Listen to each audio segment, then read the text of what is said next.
नमस्कार मित्रांनो, स्वागत आहे तुमचं आजच्या या नवीन व्हिडिओमध्ये. सध्या आपण आहोत वसमत ते परभणी रोडवर नॅशनल हायवे क्रमांक 222 वर आणि भेट देणार आहोत जागृत महादेव मंदिराला. भारत हा मंदिराचा देश आहे. त्यातही देवाधिदेव महादेव यांची मंदिरे कानाकोपऱ्यात आढळतात. चला तर मग भेट देऊया जागृत देवस्थानाला.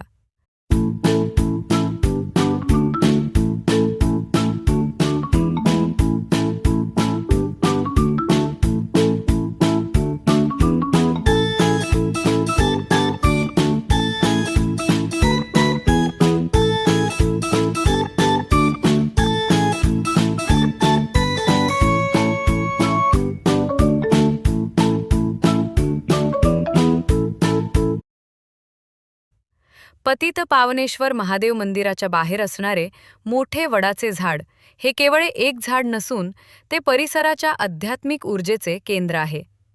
वडाच्या झाडाला अक्षय वट असे म्हटले जाते.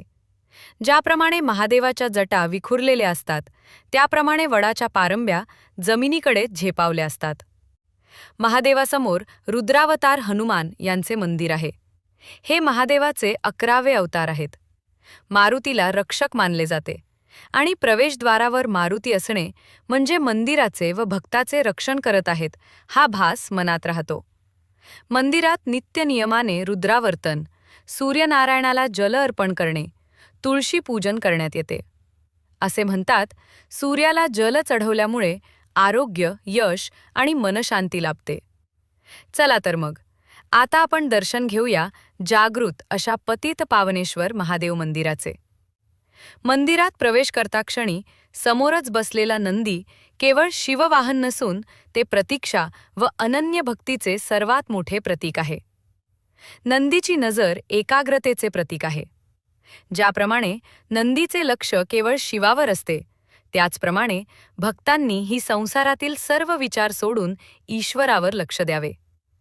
पतित पावनेश्वर मंदिराचा जीर्णोद्धार महंत रामसेवक गिरी महाराज यांच्या मार्गदर्शनाखाली वेदशास्त्र संपन्न ब्रह्मवृंदांच्या पावन मंत्रोच्चारात वैशाख शुक्ल पंचमी आद्य शंकराचार्य जयंतीच्या शुभदिनी स्थापन करण्यात आला.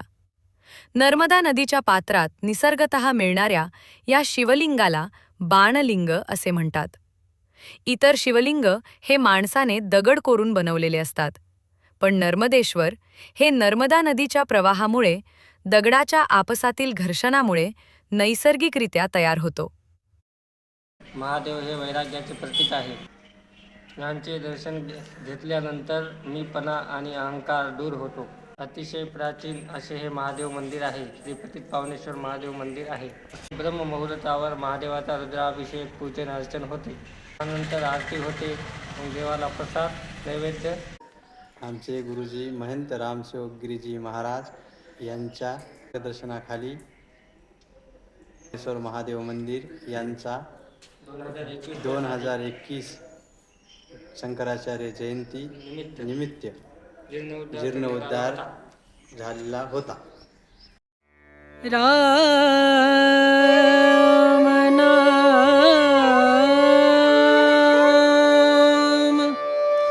भजले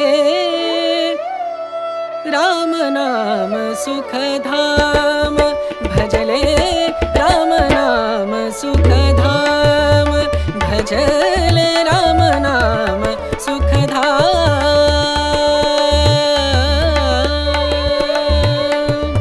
तेरा पूर्ण हो. गाय ही विश्वाची माता आहे. मठाच्या परिसरात गोपालन ही खूप प्राचीन आणि पवित्र भारतीय परंपरा जोपासण्यात येते. मठामध्ये गोशाळा असेल तर त्याला भक्ती व सेवेचा मार्ग मानला जातो. भगवान शिव हे पशुपतीनाथ आहेत. गायीची सेवा केल्याने महादेव प्रसन्न होतात. मठात श्री विष्णुगिरी महाराज, श्री करमगिरी महाराज तन मन धनाने गोसेवा करतात. मठामध्ये जुने महाराज होते खूप वर्षाखाली. त्यांची समाधी आहे. यांचं नाव भोगिरी महाराज आहे आणि खूप म्हणजे जिवंत समाधी आहे असं मानलेले आमचे मोठे महाराज सांगतात. ते खूप म्हणजे चांगले महात्मा होते, संत होते. आणि चांगली जिवंत समाधी आहे. म्हणजे याचे जे काही आपली कोणी मनोकामना इथे येऊन हे करते या समाधीवर, त्यांना नक्कीच फळ भेटते. पतित पावनेश्वर महादेव मठ मंदिराचे सर्वेसर्वा महंत रामसेवक गिरी महाराज आज 99 वर्षे पूर्ण करून 100व्या वर्षात पदार्पण पण करत आहेत.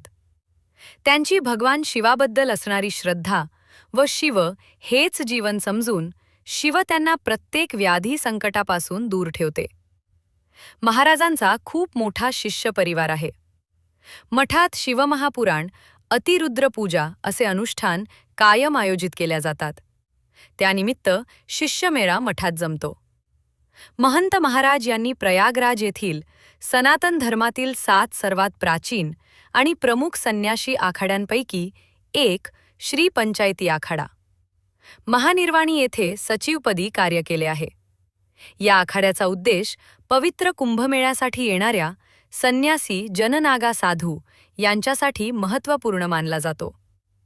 भगवान शिवासाठी हा आखाडा म्हणून याकडे पाहण्यात येते. याचे मुख्य कार्यालय छावनी प्रयागराज येथील दारागंज या ठिकाणी असून हरिद्वार, ओंकारेश्वर व वाराणसी येथे यांची शाखा आहे.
व्हिडिओ आवडला असेल तर लाईक करा आणि चॅनलवर नवीन असाल तर चॅनलला सबस्क्राईब करायला विसरू नका.